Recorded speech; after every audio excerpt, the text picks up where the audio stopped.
Stop recording.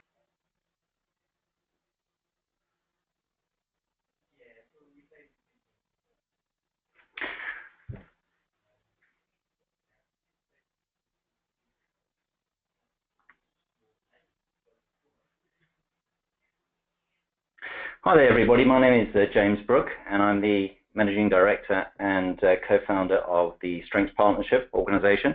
We're just waiting for another about 30 seconds before we start. So if you could just hold tight and wait for the remaining people to join the webinar. We've had a really good sign up, so we're still expecting quite a few more people who are coming in as we speak.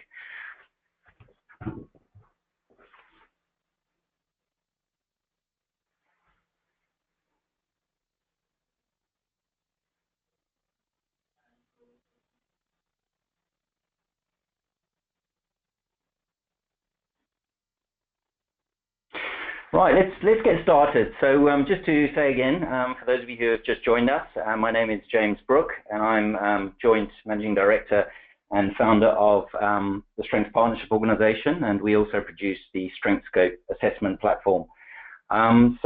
Just to say a few words by way of introduction. One of my real passions is around leadership development, and specifically leadership development which is more transformational in nature. Hopefully we're going to help you gain some insight and some knowledge in terms of how strengths-based leadership can unlock positivity and performance in uncertain times. Before we proceed, I'd just like to say that you're all on mute, and that's really to improve the sound quality for all of you. But please, if you have questions, we've got a number of people, a large number of people actually on this webinar. If you could just type that into the question box that you'll see on the right-hand side. So there's a question field. If you just type in your question, and I'll stop and respond to questions as we go along. The other thing is there will be a survey at the end. If you could please take that, we'd appreciate that as well. So let's proceed. Right, so in terms of the learning outcomes for today, what we're going to do is we're going to look at why challenging times requires a different approach to leadership and culture. So how can we ensure that leadership is relevant for the times we're living in? And of course, there's change and challenge all around us. We're going to talk a little bit more about that, the nature of that, and what that means for leaders. Secondly, we're going to talk about proving techniques to bring about positive shift and accelerate learning and performance. And finally, we're going to look at a practical pathway to strengthen leadership and deliver positive, high-performing cultures, which most organizations are clearly, that's what it's all about. It's about results, and it's about making sure that we can attract, retain, and develop the best-in-class talent, but also deliver our financial results. If we think about what's happening at the moment, and clearly the media is full of this, we've got a lot of turbulence, we've got a lot of change. Leaders all over the world are facing very significant forms of uncertainty and change in the form of increased competition, disruptive technological change, global mobility of talent, and also some very major demographic shifts. For instance, the changing expectations of the millennials and the aging population in many parts, for example, of Europe. Now, for leaders, what is this going to feel like? And we use this analogy of a plane flying into a storm, because it's not just going to feel like mild turbulence, but it's going to feel more like a really major storm. And therefore, it's hardly surprising that if you look at CEO tenure, for example, that's dropped dramatically from the year 2000, with around 40% of CEOs not lasting more than 2 years in the job. So, of course, this is taking its toll, all this change on leaders. Leaders are finding this incredibly difficult, challenging, and we're seeing higher incidence, for example, of burnout as well. So the environment is changing, as we all know, at a rapid pace. And it's throwing up all sorts of different challenges for leaders. Let's just take a look at some of those challenges then. The challenges, as we see them, have never been greater, and it's obviously incumbent on leaders to navigate their way through all this unpredictable change that's accelerating in both pace and also intensity. The three areas of change that we see in most organizations that we deal with are, first of all, doing more with less. So there's a lot of pressure on leaders to find ways to increase productivity. And that's against a backdrop of productivity in most organizations and in the country as a whole, actually, not doing particularly well. In fact, the UK is joint bottom of the productivity league table when you look at the G7 largest economies, most developed economies. And of course, that's presenting a whole range of problems that I'm sure all of you have read about in the press, like, for instance, the fact that wage growth is stagnating and the country is unable to pay people, for example, in the public sector, more than the 1%. So it's throwing up all sorts of additional challenges, this sort of this productivity gap that we are now seeing. Secondly, all leaders are having to attract, retain, and engage top talent in a world where talent is increasingly mobile. There's going to be a lot more challenges, of course, ahead with Brexit, as our European neighbours have already started to put in place programs and campaigns to really woo talent from our shores. So that's going to make it even more difficult. But wherever you are in the world, not just in the UK, it's a lot harder to attract, retain, and engage top talent than it ever was. And the third key trend that we're seeing is that global competition and trade mean that things can often be done cheaper and even better elsewhere, especially with the rapid rise of online e-commerce services that can deliver services and solutions 24/7 at a lower price. And one of the, I think the obvious examples of this is the great Amazon, the growth of the great Amazon, where, you know, there's really not a need to go to many other places to do your shopping because you can get all the products that you need online at Amazon. You know, their warehouses are growing and their supply chain's growing, and you know, they've just bought out Whole Foods, so it's only going to become a more significant dominant player in the market. So that's just one example of many examples in terms of the rise of global competition. And of course, that's also eroding what we might call protective moats around businesses in terms of their, if you want, differentiation, and it's disrupting businesses. So these are the sorts of trends that we're seeing that businesses are facing and having to deal with. So what happens in those sorts of fast-changing, uncertain, and complex environments? Well, what we see happening is that, of course, it means a much tougher time for both leaders and staff. So let's just drill down a little bit and think about what happens to emotions, behaviors, and results when times get tough. Well, there's obviously different scenarios, and it very much depends on how leaders choose to approach the situation. Very often, leaders that we see and we interact with are approaching the situation in a largely negative way. And I get you to think about how your clients and your leaders might be approaching these situations. The leaders that often we deal with, when we meet them, they responding with fear, unproductive routines, and frustration in relation to a lot of this sort of change. They're placing far too much emphasis on the weaknesses, the threats, and the problems, which takes them down to what we call the path of limitation, that bottom grey line. So in response to some of these changes, for example, you know, productivity challenges, doing more with less, and so on, they move down to that path of limitation line. And what happens is, because of that negative bias, it sets off a destructive domino effect. And what happens is you see mistrust, fear, energy-sapping behaviors starting to arise, and that leads to ultimately a sense of helplessness, what psychologists call learned helplessness, disengagement and self-doubt, and that's of course not at all conducive to creating a positive, high-performing culture. So it becomes a negative downward spiral that the organization gets into, a kamikaze dive, if you want, where the organization actually starts to unravel. So that's kind of obviously worst case scenario, and organizations at different stages of this, depending on where their leaders are and depending on where their body of staff are.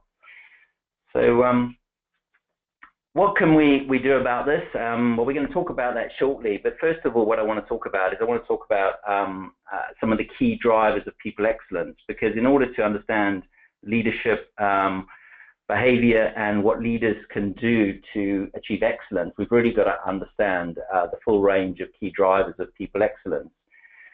As any one of you who follows sports knows, there's a massive difference between good and great. So what really does drive people excellence and high performance? Well, it starts with a clear sense of purpose. There's got to be a clear vision of where the company is going and how it plans to create value for customers. That's the obvious starting point. But in our opinion, very few companies actually succeed in doing this really well. So it's a real call out to companies to pay attention to this area, because if they haven't got a clear sense of purpose, then there's no real reason for employees to connect with the organization. A good purpose in our experience is one that excites people. It clarifies also the difference the company will make to people's lives. Secondly, they need customer-focused and aligned plans and processes to deliver the purpose and guide activity and energy.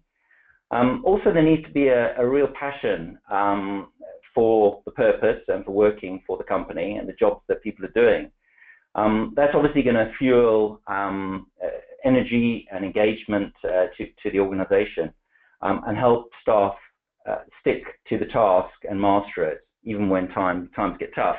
Now, we're going to come back and talk a lot more about that whole area of passion, because we feel that focusing on strengths can really help drive up the passion in the organization, as well as some of the other areas. Fourthly, clearly, excellence is all about perseverance and practice. We know that skill building takes a lot of time. Psychologists have done a lot of research over the course of the last 2 to 3 decades on this whole area of perseverance and practice. And we know that there's no overnight success. So high performance, peak performance, whether it's in, at an individual level, a team level, organizational level, it takes time, it takes practice. So it's important to remind people and to ensure that there's lots of opportunity in people's development and learning for that practice, and for failure as well. So tolerating failure is really important. If we look at the next area is about partnership. What we do know, and again through lots of studies, is we know that people's chances of success is increased when they surround themselves with people who can help them succeed and who have the strengths that they lack. And it's no different at organizational level. So many organizations now, for example, are entertaining and entering into non-traditional, what I would call non-traditional partnerships. For example, in pharmaceuticals, there's a lot of partnerships now between companies that used to be competitors. So lots of organizations and looking for partnerships to bolster areas where either things can be done better than themselves, or alternatively organizations have strengths that they lack. And the same thing needs to be happening more at an individual level than at a team level. And then finally, the conditions have to be right for people to flourish. So this is really important in terms of the leader's role, because leaders really are instrumental in creating the conditions where people can flourish and be at their best. And a good example of this is obviously your chances of going to Oxford and Cambridge are significantly higher if you've been to one of the top independent schools in the UK. So excellence is a lot about having the right opportunities as well as the right genes and the right attitude. So it's all of these things, and it's really important to understand what's happening in your organization in terms of all these different elements, these key elements to creating a high performance environment of excellence.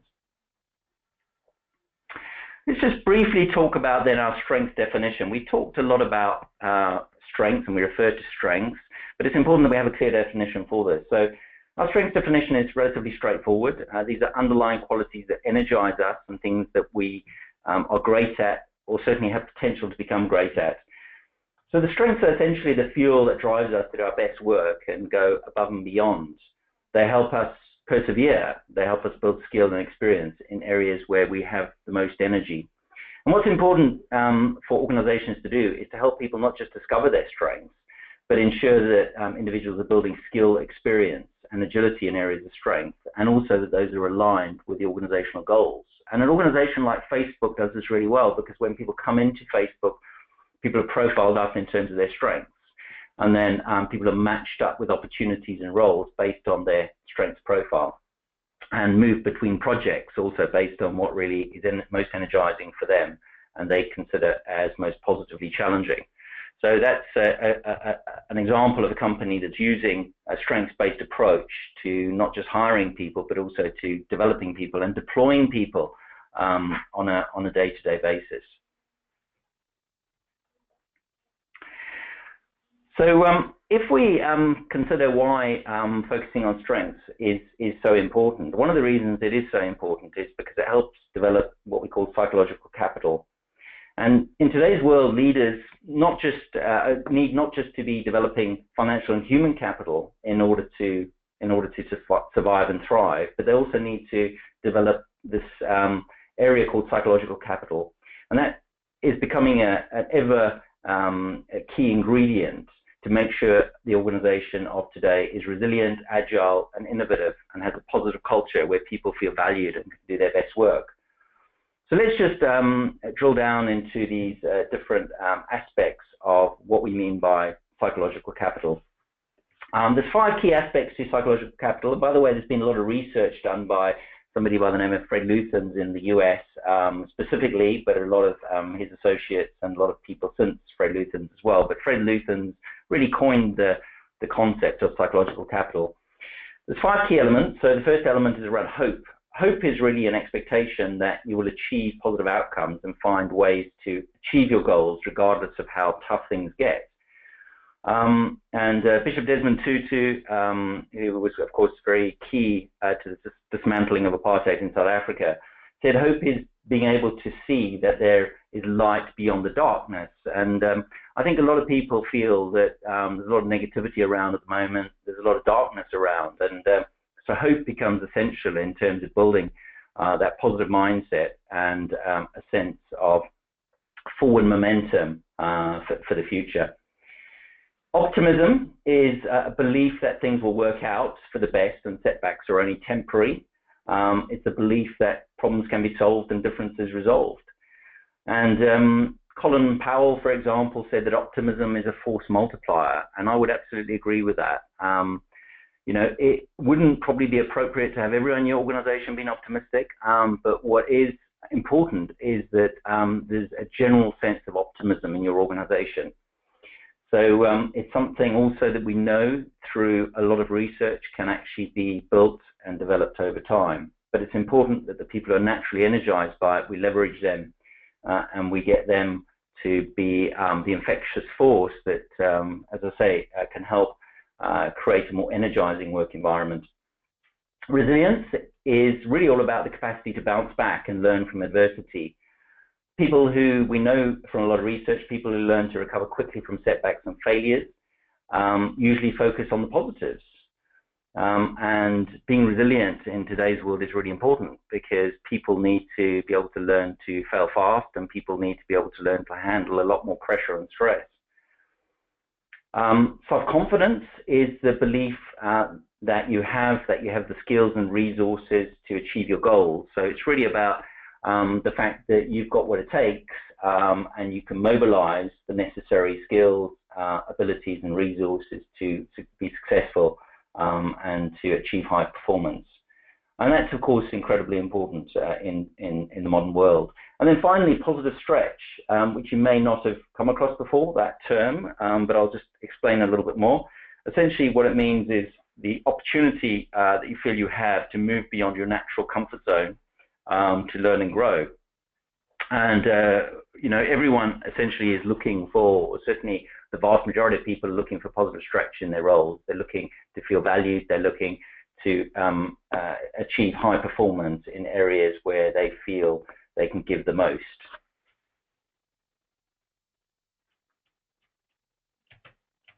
Got a few questions coming in, so I'm just going to have a look at what we have there in terms of questions. I can answer some of those questions, perhaps. Let me just see what we can do. Yes, there's a question about slides. Yes, you'll definitely get to have a copy of the slides. More than happy to share those with you.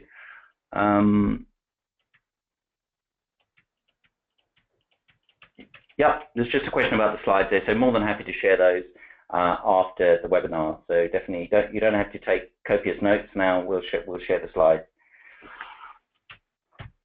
Okay, so in addition to building psychological capital, strengths also help accelerate performance and learning. And again, let's just unpack this a little bit and help you understand what we mean by this.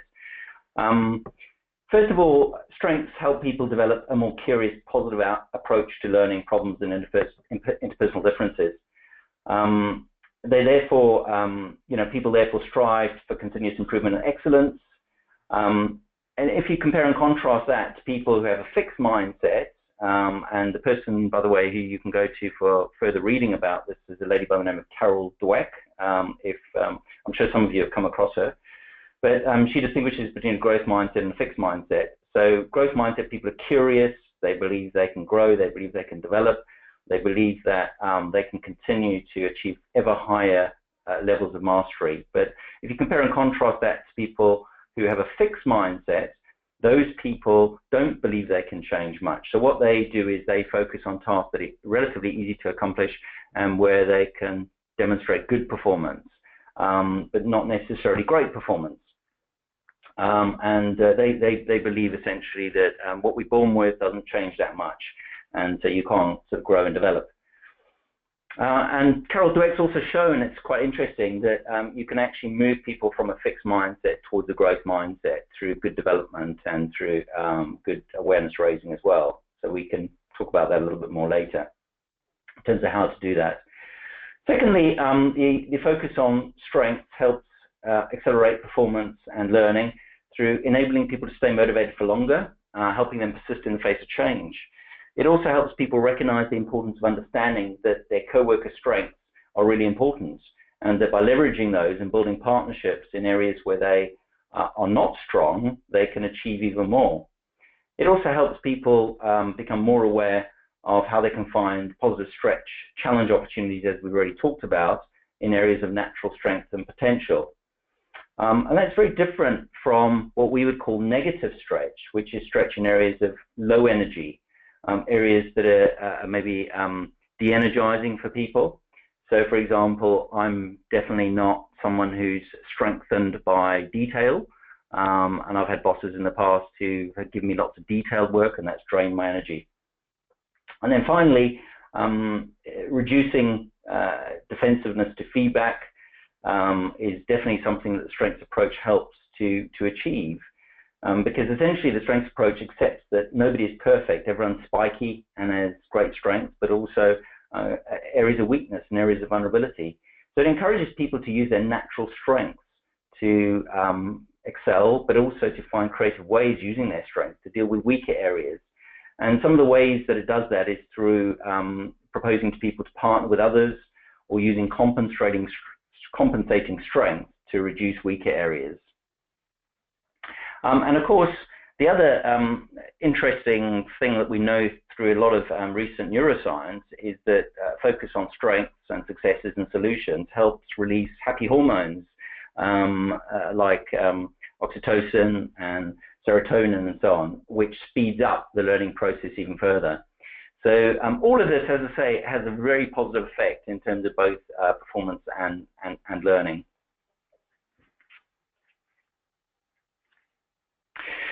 So the whole kind of upshot of all this is that results improve when people focus on the positives. And so if we look at that top line, which we call the path of possibility, when times get more challenging, when times get tougher, what happens is leaders and people, they focus more on strengths, opportunities, and solutions.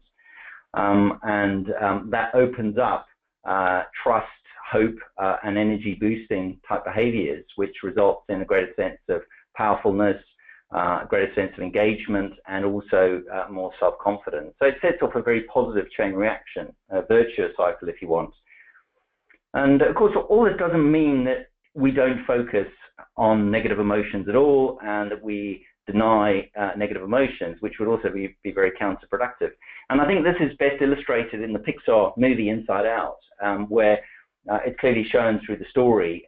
And if you haven't already seen that, get it on, download it or get it on DVD, because it's a great movie. That movie, Pixar Inside Out, to repeat that, so you can maybe make a note of it. But what it shows is it shows that all the different emotions, the positive and the negative emotions, have a place in helping us make sense of the world and adapting to it. But our role as developers, human resources professionals, is to business psychologists and so on, is to help people become more aware of their negative emotions and the risks of their negative emotions, and also to help them move through those negative emotions towards more positive emotions as smoothly as possible. So it's really important that people notice the impacts of staying in a negative place, because if they stay in a negative place too long, we know that that can damage their emotional health, and things like depression and burnout and that sort of thing can result. By the way, for those of you who ask questions, I know there's a few questions. I'm gonna stop shortly and just answer some of those questions. So just bear with me. Let's just talk a little bit then about the role of what we call strengths-based leadership and what strengths-based leadership is all about. What strengths-based leadership, and we've done a lot of research around this, is really about, first of all, understanding your strengths as a leader and understanding how those strengths play out at work and how you can optimize those strengths.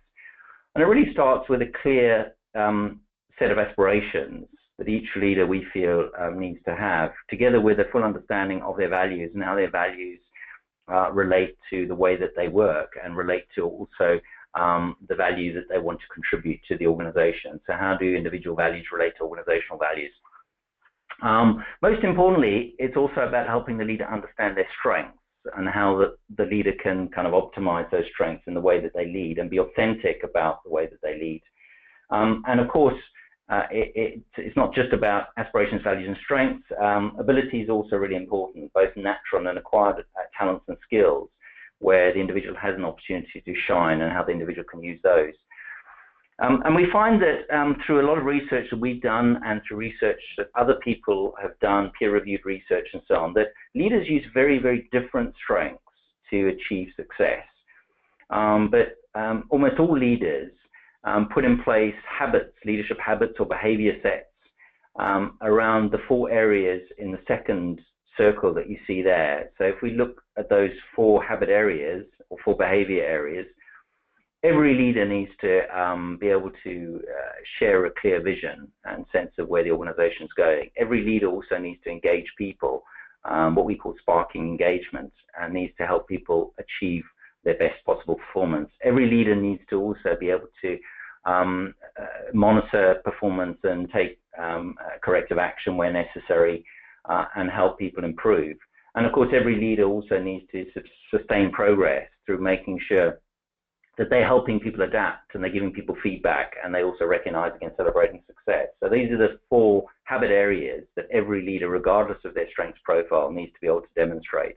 And if leaders are doing that, then they're going to be achieving a clear sense of purpose for the organization, a motivating, high-performing work environment, clear scalable processes, and obviously, ultimately, both financial performance and non-financial performance for the organization that is sustainable over time, and it's really important that it needs to be sustainable as well. So whilst your strengths don't change that much, you can obviously build skill and experience in areas of strength. Your habits can change quite significantly and can be learned over time, and every leader should be focused on learning those habits and have the opportunity to learn those habits. And if they can optimize their strengths and continuously develop their habits, then they're going to achieve high levels of excellence. This approach to leadership, the strengths-based approach, is supported by a lot of science and supported by leading thinkers. In fact, one of the most preeminent of leading thinkers, who you will almost, I'm sure you will all know, a chap by the name of Peter Drucker, who really has earned the title of the father of management. If you look at the quote there, he said, an effective executive builds on strengths, their own strengths, the strengths of superiors, the strength of colleagues, subordinates, and the strengths of the situation. So it's really important that we do build strong, positive, strength-based organizations in order to achieve high levels of excellence and engagement. I just will talk briefly through those 3 studies there. The first study was done by Zenger, Folkman, and Erdinger in 2011. And what they found is that leaders with one or more outstanding strengths, as opposed to average strengths, so outstanding strengths, are twice as likely to be ranked in the top third in terms of effectiveness. Now, what Zenger, Folkman, and Erdinger also found was that the more that leaders try to be good at everything, the less effective they are. So if they're trying to achieve high levels of mastery in 20 competencies laid down by the organization, they're probably going to end up being a master of none of those and very average. So all that we're doing to encourage them to do that is to encourage mediocrity rather than meritocracy. So what's really important is to help leaders to shine in a few key areas and to help them leverage the people around them who can shine in other areas where they're not as powerful, where they're not as strong. What we found through our own research is that leaders who use their strengths more effectively and are rated more effectively in using those strengths and develop the core habit areas, those 4 core habits we talked about, are rated as more effective. They're rated as more effective in terms of delivering the business plan. They're rated as more effective also in terms of delivering a highly motivating work culture. In other words, they rated more effectively in terms of the outcomes, the results that they actually achieve. And finally, and I think this is very, very powerful research, which was done by Gallup, several years ago, is that they found that the chance of someone being actively disengaged when a leader or manager plays their strengths is 1 in 100. So it's very unlikely that if a leader is helping people discover their strengths, optimizing their strengths, that the person's going to become disengaged in the role. So they're going to stay with the organization and work hard for the organization. And if you can compare and contrast that with leaders who focus, for example, on weaknesses, the chance of the person being disengaged rises significantly to over 25%. And if leaders are abdicating their responsibility, it goes up even higher. So the worst type of leadership is avoidant leadership or abdicative leadership. And of course, unfortunately, what often happens is that leaders ignore the high performers and don't give enough time and attention to the high performers, and they're often the ones that end up leaving the organization.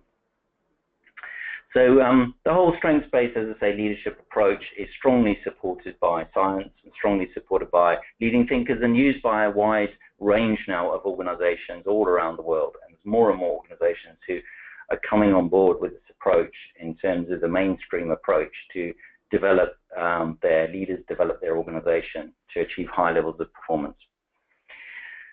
Let's talk then about the importance of not just focusing on strengths, but also helping both leaders and people to overcome what we call performance risks. And this language around risk is really important because what this is saying is that these are risks, these are not necessarily weaker areas. These are potential areas which need to be looked at and need to be addressed. And of course, we need to not just help people optimize their strengths, but we also need to help people reduce those risks and the probability of those risks arising, if you want. So if you look at those 3 types of risks, first of all, overdone strengths. Now, a lot of research has been done around overdone strengths, which suggests to us that actually this is a more important source of career failure than any obvious competence weaknesses. What we mean by strengths in overdrive is when people are using their strengths in the wrong way or at the wrong time, and that's leading to unintended negative consequences. So, for example, the courageous leader might become overly challenging, might become arrogant in the way that they're challenging others, overly direct, brash, abrasive. There's probably some leaders that you can think about in the public domain who are a little bit like this. I won't mention any names. Secondly, limiting weaknesses.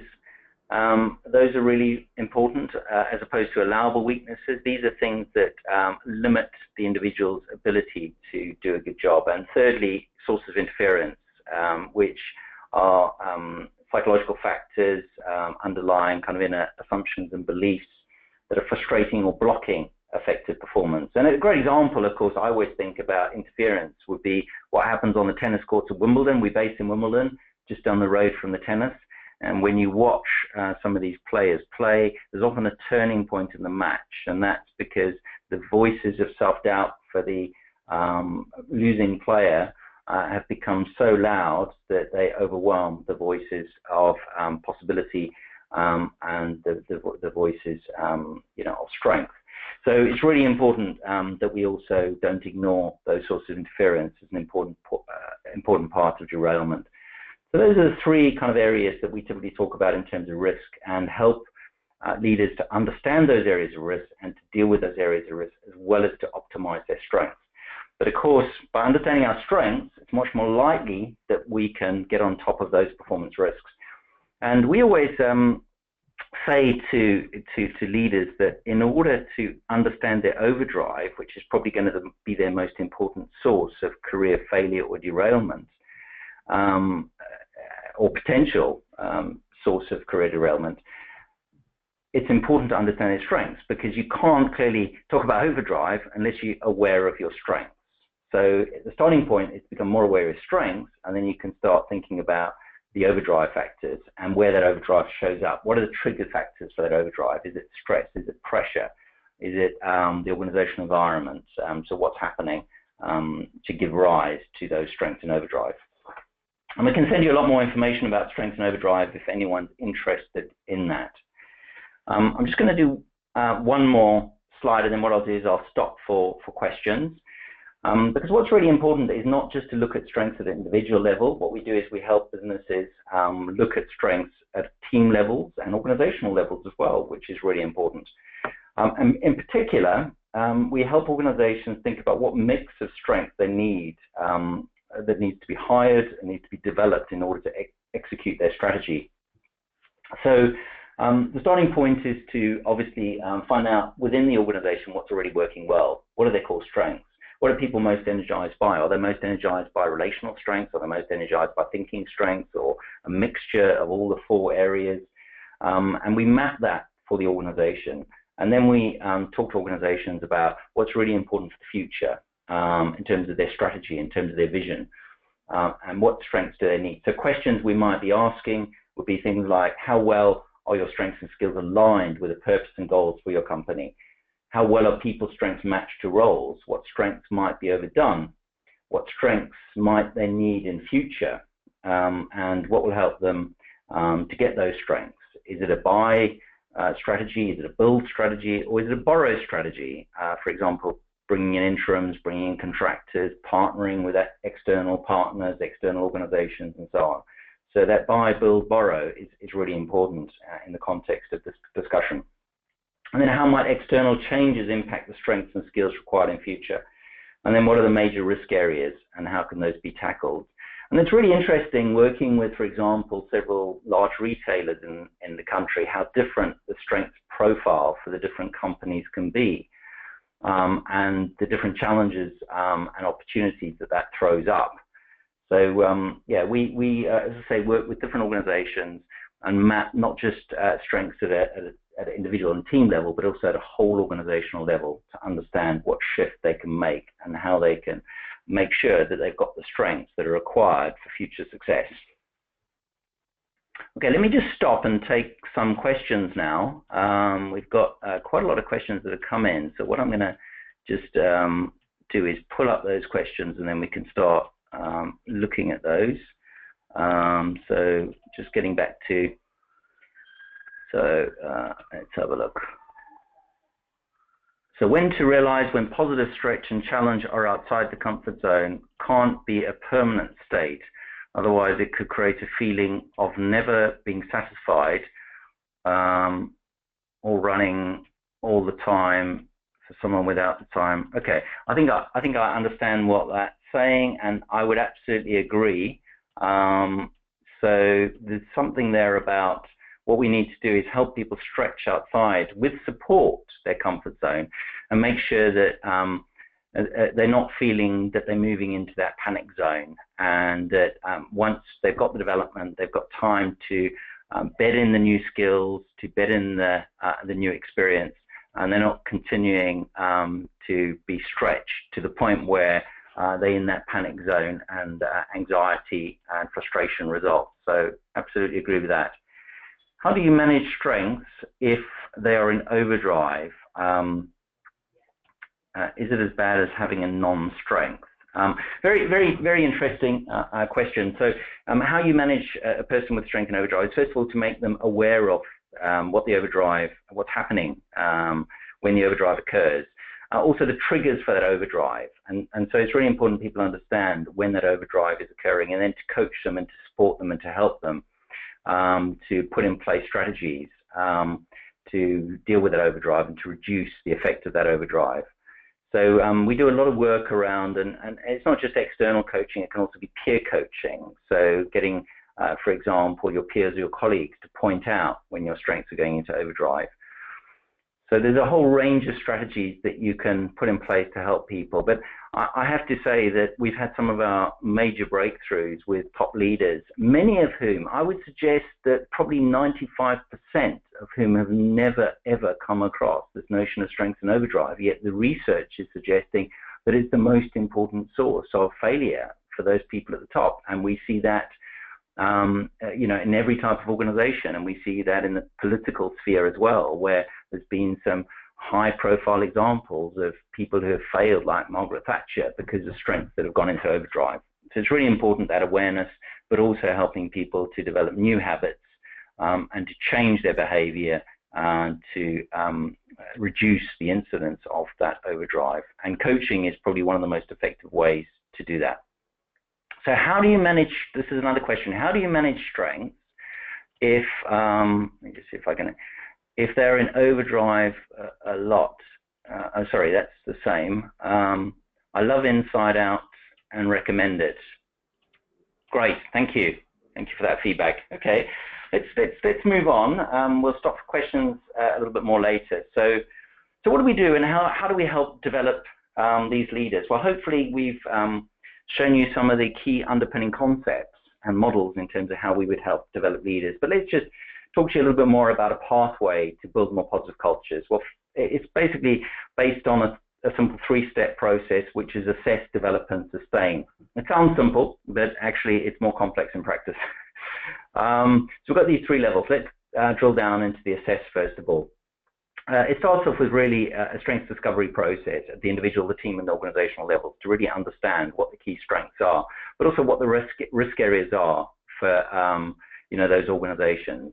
And what we do with organizations is we map their culture, their current culture, their future culture, and obviously look at which core strengths they have now and the core strengths that they need in future to be able to deliver, to be able to execute on strategy. And we also help organizations review their key talent processes and programs. And there has been a big shift in many organizations, for example, in terms of the performance dialogue process, the performance appraisal process, towards much more of a strengths-based approach. So, this is a key leverage point. If you had to ask me which are the 3 or 4 key programs where you can actually start integrating a strengths-based approach, I'd probably say, well, definitely start off with your performance dialogue process, start off with your leadership management development programs, and also probably start off by looking at your team development offer as well. So these are kind of 3 ways. Maybe also your hiring, bringing new people in and making sure hiring is also strengths-based. But it's really reviewing current talent processes and programs and integrating or embedding the strengths approach in those programs. The next step is develop. So in terms of the different development programs, we offer a wide range of development programs and help clients customize those to their requirements. So the Leadership Excellence Program comprises 3 modules. It comprises the Energizing Leader, what we call the Energizing Leader, also Strengths Coaching for Results, and a 3rd program, which is called Engaging Performance Dialogues, which is all about a strengths-based approach, a more strength solution-based approach to performance dialogues. And those 3 programs make up what we call the Leadership Excellence Program. We are big advocates of learning through doing, so we usually include stretch projects or programs, which are essentially action learning projects, which help teams and individuals stretch themselves in areas of strengths to be able to put all the learning, all the insight, all the strengths into practice and to work together in a collaborative way to see all that come into its own in the organization. We also ensure that we upgrade process and programs, as we were saying earlier, with the client. So things like performance dialogues, and there's been several organizations that have, significantly overhauled their performance management process, which are very high profile. One of them that springs to mind is Deloitte, that has included strengths-based profiling and also strengths-based questioning in their performance dialogue process. The managers are all trained to have performance dialogues with their staff, which are all about discovering and optimizing strengths. Then also, obviously, we use, and I've mentioned this before, a lot of coaching, both external and internal coaching, and help organizations develop a feedback culture. And also a coaching culture. And it's quite interesting because I've been hearing more and more recently from people that, for instance, coaching at work and other coaches that we working with at the moment and other events that I've been attending about what is a coaching culture, what does it look like, how do you measure it? And I think these are all great questions, and we are working a lot with coaches and training them up to be strengths-based coaches, and I think these are the sorts of things I think that require a lot more exploration and a lot more collaborative working in terms of how can we create more coaching cultures and cultures which actually allow people to give each other constructive strengths-based feedback, which is more positive, more empowering as well. And then finally, sustaining the learning, and we do that in a variety of ways through online learning, webinars, e-learning, etc. Also coaching, a whole lot of online tools and resources, and then top-up programs as well. One thing that we would say, or I would say at this stage as well, is what's interesting, this is obviously titled The Pathway to More Positive Cultures. It's not just more positive cultures, it's high-performing cultures as well. And what we find often when we go into organizations is they have one or the other, or sometimes neither, but they rarely have both. So sometimes they have a positive culture, but it's not high-performing, or they have a high-performing culture, but it's not positive. And I think the key is how can we ensure in organizations that we are developing and tracking and measuring both positive cultures, but also high-performing cultures as well. So, and the two should go hand in hand. If leaders are creating the conditions for high performance and for excellence, then the culture and focusing on strength in the culture should also be very positive and engaging for people. Some of the implementation challenges are really important to just reflect on for a while in relation to this approach, because we know it's gaining a lot of traction around the world, but some real challenges remain. And the biggest of those, in my view, are that people still think they know their strengths, and therefore they take them for granted. But what's interesting is our experience doing hundreds of these workshops, thousands of these workshops actually, is that people often don't know their strengths and really understand how to use those strengths effectively without the risk of overuse. So again, if people don't know their strengths, then how can they possibly know the strengths that are going into overdrive, which are a key source of potential derailment for them? So it's really important that we help people understand their strengths rather than them assuming they know their strengths, and then help them to think more consciously about how they can optimize those strengths. Many misconceptions still remain and also need to be addressed. So if you think about some of those misconceptions, and one in particular that's talked about a lot out there, is that strength building means ignoring weaknesses. Well, clearly it doesn't, as we've already discussed. If anything, it actually means a greater focus on finding creative and empowering solutions for overcoming areas of risk, including weaker areas. That's really important. Another thing I often hear out there, or misconception I often hear out there, is that a strengths focus is just about a search for happiness, and it's just about making everyone happy. Well, happiness is really a byproduct of success, and it shouldn't be pursued as an end in itself.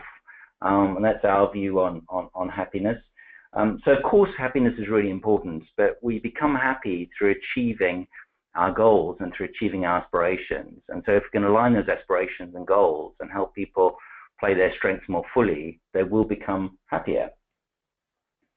Also, people don't know how to stretch and optimize their strengths. So we need to equip them with the tools, the awareness and the techniques, of course, to succeed.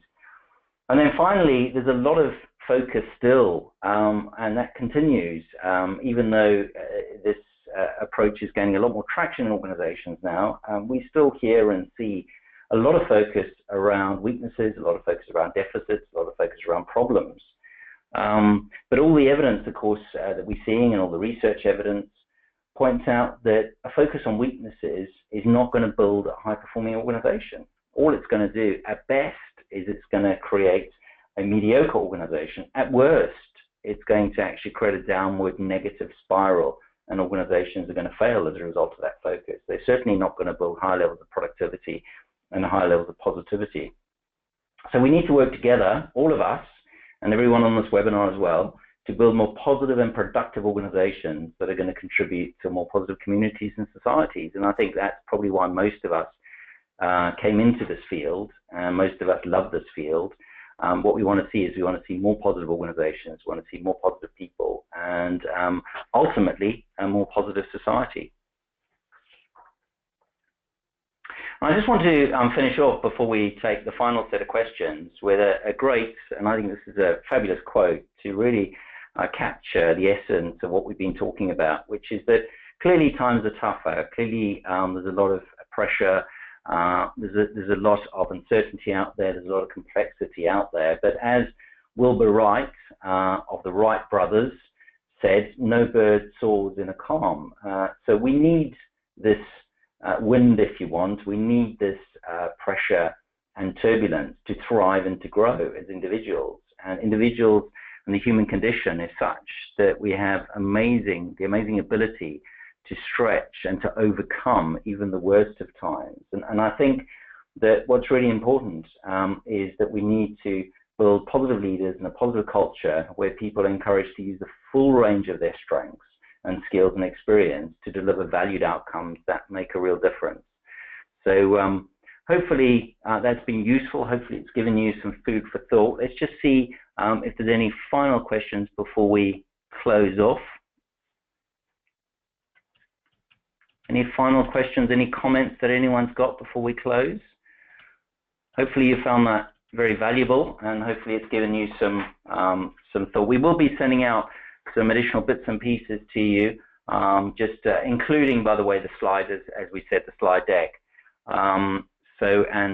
Probably a few articles as well that you can read. So if there's anything else that people have got in terms of comments or in terms of questions, please don't hesitate to ask in the final few minutes. Just got a few minutes left. Thank you very much for the feedback, by the way. Several people writing to me with their feedback. Really appreciate that.